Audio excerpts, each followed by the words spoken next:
I'm getting worried. Where are they? Why aren't they here? I'm sure they're fine. Let's make more pepper cacker.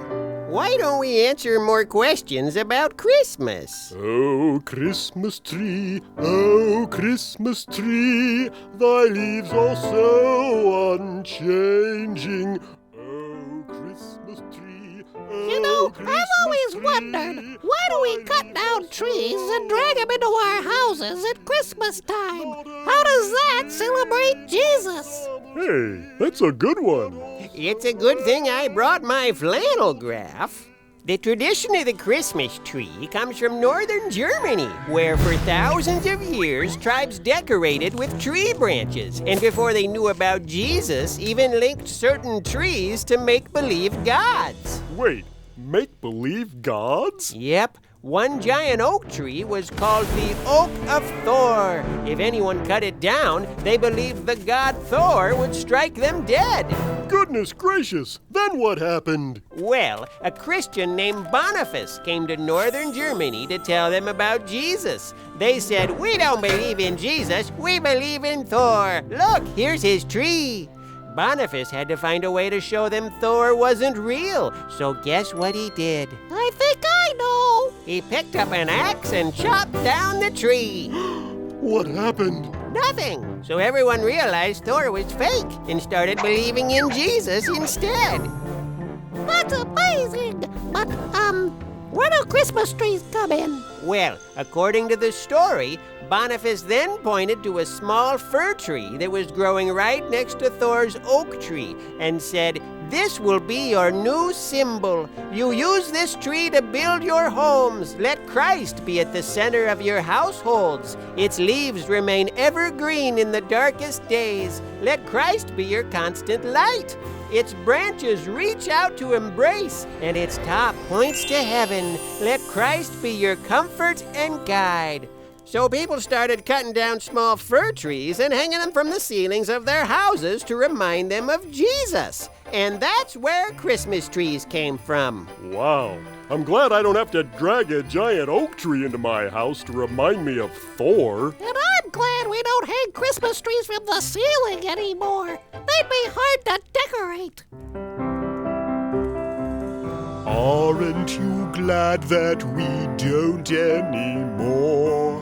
Say that an oak tree belongs to Thor, but now each December together rejoice. A fir tree for Jesus, a much better choice. Oh, Christmas tree, at last I can see how you point us to Jesus so beautifully.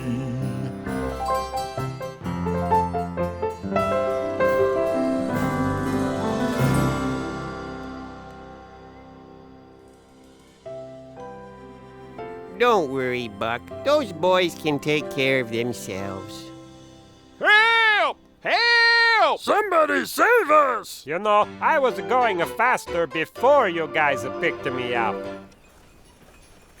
Do you hear that? Slide in! Hello, mates. Looks like you could use a lift.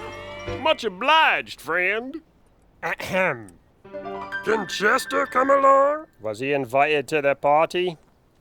Sort of. All right, up in.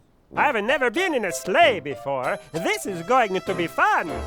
So that's why I like Christmas so much. And I wrote a new puppet show that tells what Christmas is all about. It's called The Upside Down Kingdom. The what?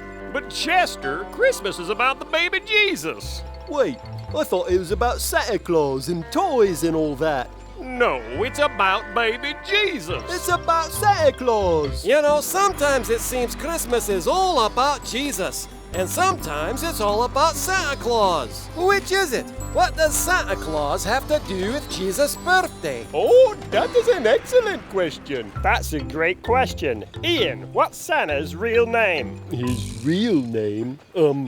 George? No. Howard? No. Susan? No! Complete this sentence. The stockings were hung by the chimney with care in hopes that... St. Nicholas soon would be there.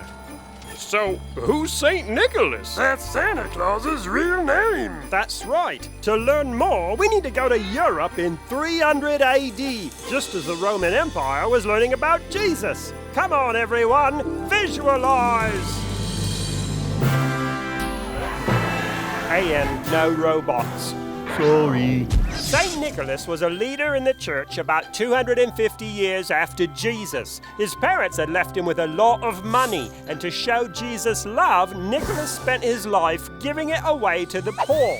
If he heard that someone needed help, he would walk by their house at night and toss a small bag of gold coins in through their window. One story talks about 3 young daughters of a man who was too poor to find them good husbands. Back then you needed money to get married, and if you didn't get married, you could end up as a slave. Nicholas didn't want that to happen to these girls, so he secretly tossed gold coins in through their window to pay for their marriages. According to the story, the gold coins landed in the girls' shoes or stockings they'd set out to dry by the fire. Wait, stockings hung by the fire?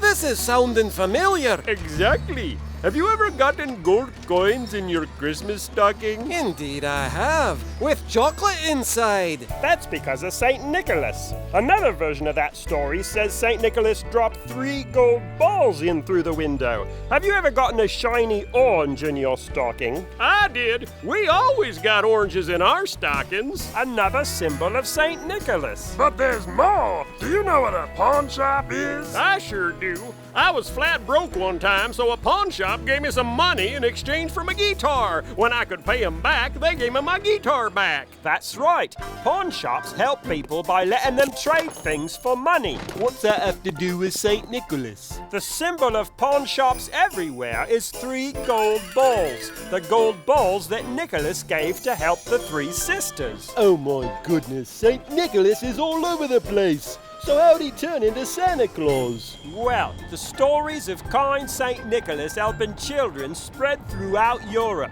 Eventually, the church gave him his own holiday, St. Nicholas Day, on December 6th. Soon, kids all over Europe were setting out shoes and stockings by the fireplace or by windows the night before St. Nicholas Day, hoping that he would visit and leave behind some candy or toys. Wait, they did that on December 6th?